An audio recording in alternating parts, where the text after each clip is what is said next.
Hello again. I am Becca and this is Rue's Musings. Today I'm going to attempt to break down for you the quick and dirty, very simplified reason that we practice yoga. In our center, I say this all the time, and the center of our being is essentially universal consciousness. One of my teachers, Christina Sell, says that the great sages who have come back from their 30 years inside a cave meditation have come back to report that the nature of the human being, the real nature of the human being, is extraordinary and amazing and very peaceful. But they also come back to report that the journey to get there is not without trials, is not without challenges. So I want to make that clear.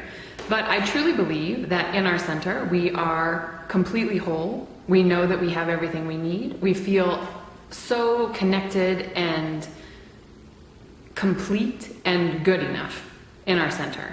Granted, throughout our layers, the rest of our layers and our experience being embodied in this time round, we have a lot of stories, we have a lot of pain and hurt that occurs that fractures that wholeness. So that we start to practice through svadhyaya, our self-study, through showing up every day over a long period of time. Remember that. We learn this part of ourselves. Meditation is a great way to do it. And my partner Randy, he says, I think this is so funny, he says there is no over-the-counter yoga. So there's no quick way to do this. A guy in a training of mine once said that he experienced this samadhi, this connection to that part of ourselves through acid or mushrooms or something. I don't know about that, but I'm guessing it's not the same.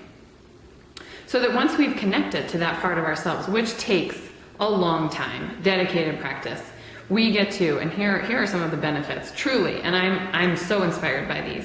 We get to take nothing personally. It doesn't matter if our mom is upset, or if we get a nasty look, or if someone might think that we're outrageous. It doesn't matter. We know that we're whole, so we don't worry about what other people think. Man, that sounds good to me. We also get to live as bright as we actually are. So I'm really interested in how much we don't believe in ourselves, and how through that we make ourselves really small. We make our light really small. We don't even offer because we're afraid that it's not worth anything. We're afraid that it doesn't mean anything to anybody, that it's not of value. So that we don't take anything personally. We get to be as courageous and creative and huge as we actually are. And I believe that each of us have this inside of us that we've learned to dampen. And thirdly, we get to then offer this part of ourselves. And this is a huge thing. We get to offer our gifts to our families, to our friends, to the community, to the world. And we get to say, like, this is what I'm here to do. Whether it's to run a business, or write a song, or write poetry, or whatever it is. And most of us don't know that because we spend all this time compromising and worrying about what people are thinking. So I think that it's worth it. I know all of us have read all the self-help books or gone online and Googled like how to be happy. That's the most watched ones of my videos, by the way. I'll be happy when. Everyone's like, oh, I want to know. I want to know when I'll be happy. I'm going to click on that video. So we show up, we meditate, we learn how to do that. We show up every day, we study ourselves, we learn our patterns, and we connect to this part of ourselves that says, I am completely enough. And then truly take nothing personally, get to be as bright as we are, and get to offer this amazing gift from our authentic selves. I think it's awesome. That's why we do this. That's yoga. It's not just stretching.